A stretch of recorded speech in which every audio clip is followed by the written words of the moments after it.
Hi, I am Nirav Panchmatia, founder CEO of AUM Financial Advisors. Today, I am going to introduce you to the most powerful concept in the world of investing. Ready? You've all heard about the 7 wonders of the world. Now, what did the famous scientist Albert Einstein call the 8th wonder of the world? One who understands it earns from it. One who doesn't pays for it. Albert Einstein also said this about the 8th wonder. Well, let me clear the suspense. He was talking about the power of compounding. So what's so great about the power of compounding? Why do people call it the 8th wonder of the world? This is what we are going to discuss in this video. Now, isn't it ironical that the most powerful concept in the world of finance was taught to us in school? Well, if you remember, we learned the formula for compound interest in 7th standard, if I recollect it right. Now let me explain the power of compounding with an example. Ram and Shyam are best friends, but they have very different approach to investing. Ram believes in investing early, so he starts investing on his 20th birthday. Shyam, on the other hand, believes in enjoying life, so he starts investing only on his 40th birthday, 10 years before he is bound to retire, earning 15% per annum return, and both plan to retire on their 50th birthday.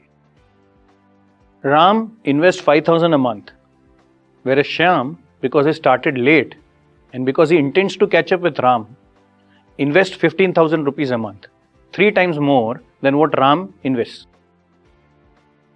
On their 50th birthday, both Ram as well as Shyam end up investing 18 lakh rupees. Ram at the rate of 5,000 a month for 30 years, Shyam at the rate of 15,000 a month for 10 years.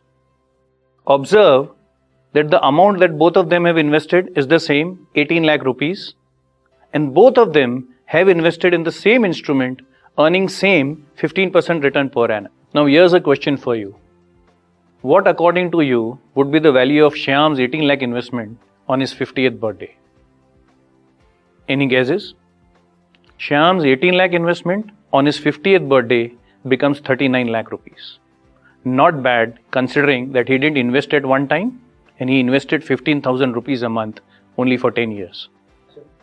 Now let's come to Ram, the investor who started investing 20 years before Shyam. What according to you would be the value of Ram's 18 lakh on his 50th birthday? Now it's clear that Ram's 18 lakh would have turned him more wealth than Shyam because he invested for 30 years, 20 years more than Ram, although the investment amount was the same. So any guesses? Shyam earned 39 lakh. What would Ram earn? Would it be 50, 75 lakh or more? Well, let me open the Pandora's box for you.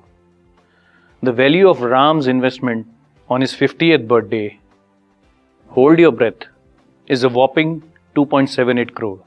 Let me repeat, it's 2 crore 78 lakhs. So what did Ram do differently from Shyam? Well, the only thing that Ram did differently from Shyam is that he started investing 20 years before Shyam. And even though he invested 1/3 less than what Shyam invested, he earned a whopping 2.78 crore on his retirement day. That, my friend, is the power of compounding. Concentrate on the time for which you invest, not on the returns that you expect from your investment, neither on the amount, but the number of years that you remain invested is going to determine what wealth you create. Now, if Shyam intends to catch up with Ram, he needs to find an investment avenue where he can earn 102% per annum. Now we know there is hardly any such instrument out there.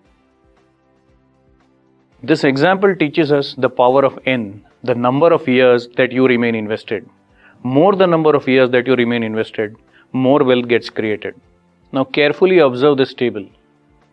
This table shows the value of rupees 1 lakh invested at various rates of interest for various period of time.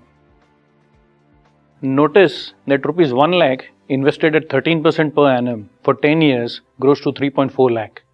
That is 3.4 times your original investment. At the end of 25 years, your 1 lakh investment grows to 21 lakh, a whopping 21 times your original investment. So what did we learn from this particular slide? As you increase the number of years of your investment, the power of compounding kicks in, and more the number of years, bigger the kicker of the power of compounding. Do not forget the power of N, number of years that you remain invested. Sensex, the bellwether of the Indian stock market, is one of a shining example of the power of compounding. Born in the year 1979 at a value of 100, as we speak, Sensex is at 32,000. So over a period of 38 years, it has compounded your wealth at a factor of 320 to 1. That, my friend, is the power of compounding. So what are the lessons that we learned today? Lesson number 1. Beyond a point, the returns that your investment will give you in future are not in your control. So what's in your control? The number of years that you remain invested. It's here that you should concentrate. Lesson number 2. Do not commit the blunder of withdrawing your investments too early. At least not till you have achieved your financial goal. If you remain invested for a long period of time, there is a guarantee that the power of compounding will kick in, and it will ensure that you create immense wealth. That, my friend, is a secret sauce of wealth creation.